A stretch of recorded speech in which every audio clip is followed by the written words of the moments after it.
Oh, sa tingin mo ba sasapat na yan sa inyo? Sasapat na yan. Opo, sapat na. Kasi, syempre, hindi makukumpleto yung pamimigay ko kung hindi kita bibigyan ng card.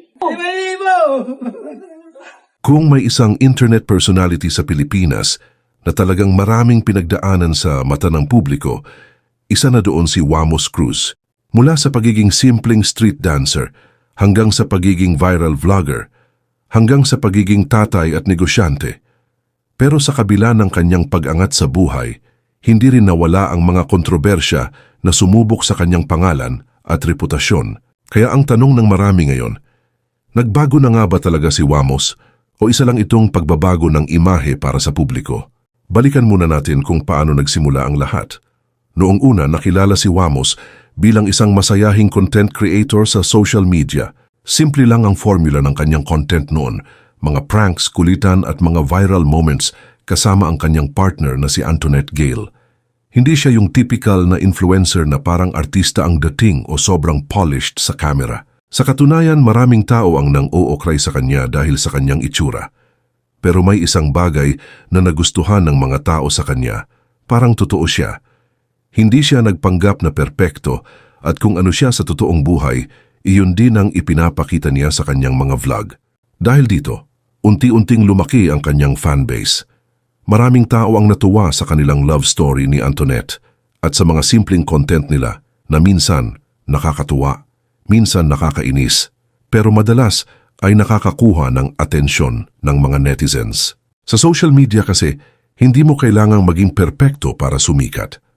Minsan mas nagiging viral pa nga ang mga taong may kakaibang personality o may konting kontrobersya sa kanilang buhay. Habang lumalaki ang kanyang kasikatan, lumalaki rin ang mga oportunidad para kumita. Pero bago po ang lahat, baka pwedeng palike muna ang video na ito. Isang simpleng click lang, pero malaking tulong yan sa aming mga content creators para makagawa pa ng mga kwentong gaya nito. Maraming salamat po. At dito na nagsimulang magbago ang mundo ng maraming influencers sa Pilipinas. Pumasok ang isang industriya na napakalaki ng pera, ang online gambling promotions.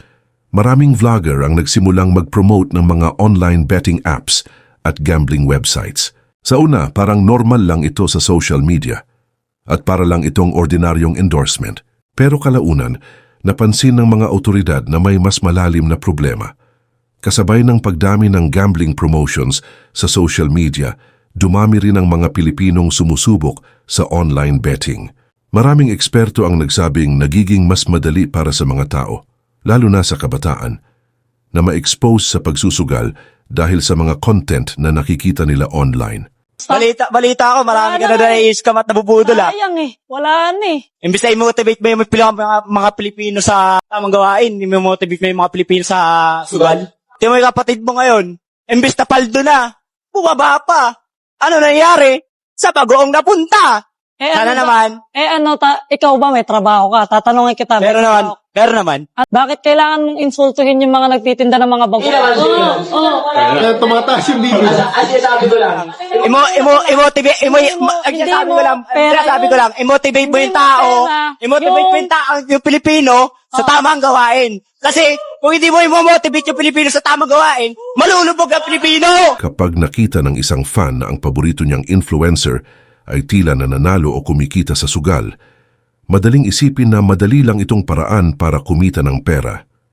Pero sa realidad, karamihan sa mga naglalaro ay nauuwi sa pagkatalo. Dahil dito, nagsimulang maging mas mahigpit ang pagbabantay ng gobyerno sa mga influencer na nagpo-promote ng mga gambling platforms na walang lisensya. Nagsagawa ng mga investigasyon ang mga ahensya tulad ng Cybercrime Investigation and Coordinating Center at ang PNP Anti-Cybercrime Group laban sa mga personalidad na sangkot sa ganitong klaseng promotions. Sa ilang ulat at diskusyon online, nabanggit din ang pangalan ni Wamos Cruz bilang isa sa mga influencer na napansin ng mga otoridad. Pero mahalagang linawin na hanggang ngayon, wala pang pinal na kaso o hatol laban sa kanya. Ang karamihan sa usapin ay nananatili lamang sa antas ng investigasyon at kontrobersya sa social media. At dito napansin ng maraming netizens ang pagbabago sa kanyang content. Kung dati ay may halong mas kontrobersyal na content ang kanyang mga videos, Napansin ng marami na mas naging family-oriented na ang kanyang mga post at vlog. Mas madalas na nating makita ngayon si Wamos na kasama ang kanyang anak na si Baby Meteor. Mga simpleng eksena ng pagiging tatay, paglalaro, pag-aalaga sa anak at pagpapakita ng kanilang buhay bilang isang pamilya. Para sa maraming fans, ito ang bagong chapter sa kanyang buhay. Ang pagiging mas responsableng ama at mas maingat na content creator. Bukod sa pagbabago sa kanyang content, mapapansin din na mas naging tahimik siya pagdating sa mga malalaking issue online. Kung dati ay mabilis siyang sumagot sa mga bashers o kritiko, ngayon ay tila mas pinipili niyang mag-focus sa kanyang pamilya at negosyo kaysa sa pakikipagbardagulan sa social media. Pero syempre, hindi lahat ay naniniwala na ganito kasimple ang kwento. May mga netizens na nagsasabing ang pagbabagong ito ay hindi dahil sa personal na realization, kundi dahil sa pressure ng mga kontrobersya. Para sa kanila, isa lang itong paraan para linisin ng kanyang imahe sa mata ng publiko. May mga nagsasabi rin na ginagamit lang daw niya ang kanyang anak para maging mas likable ulit sa social media. Isang mabigat na akusasyon yon. Pero sa kabilang banda, may mga tao ring nagsasabing hindi naman fair na husgahan agad ang isang taong gustong magbago, lalo na kung may pamilya na siyang iniisip. Sa totoo lang, normal lang na magbago ang priorities ng isang tao kapag naging magulang na siya. Maraming tao ang nagsasabing ang pagiging tatay o nanay ay talagang kayang baguhin ang pananaw mo sa buhay. At kung titingnan natin ang ginagawa ni Wamos ngayon, may ilang indikasyon na nag-iba nga ang direksyon ng kanyang buhay. Isa sa pinakamalaking halimbawa nito ay ang kanyang pagpasok sa mundo ng negosyo. Sa halip na umasa lamang sa social media income, nagsimula siyang mag-invest sa mga physical businesses. Kabilang dito ang isang bar na tinatawag na Meteor's Bar and Lounge na ipinangalan pa sa kanyang anak. Bukod doon, mayroon din siyang mga venture sa salon at spa industry at pati na rin sa real estate at staycation rentals. Para sa ilang fans, ito ang patunay na hindi niya sinayang ang perang kinita niya noong kasagsagan ng kanyang kasikatan. Sa halip, ginamit niya ito para magtayo ng mga negosyo na maaaring magbigay ng pangmatagalang income. Sa social media kasi, mabilis kang sumikat pero mabilis din itong mawala. Kaya mahalaga ang pagkakaroon ng ibang pinagkakakitaan at mas matatag na source ng income. Pero kahit ganoon, hindi pa rin nawawala ang mga kritiko. Para sa kanila, ang tunay na usapin ay hindi lang tungkol sa negosyo o pagbabago ng content. Ang tanong nila ay kung may accountability ba sa nangyari noon. Kung may mga taong naapektuhan sa mga gambling promotions ng mga influencer, sapat na ba ang simpleng pagbabago ng content? Ito ang dahilan kung bakit hanggang ngayon ay hati pa rin ang opinyon ng publiko tungkol kay Wamos.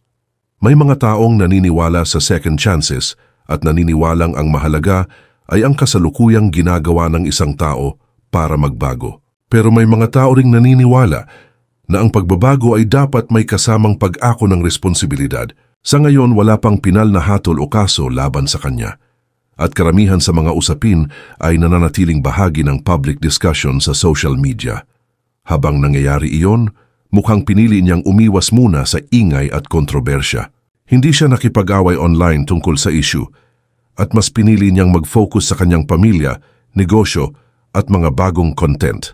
Sa huli, ang pinakamahalagang tanong ay ito: tatanggapin ba ng publiko ang bagong versyon ni Wamos?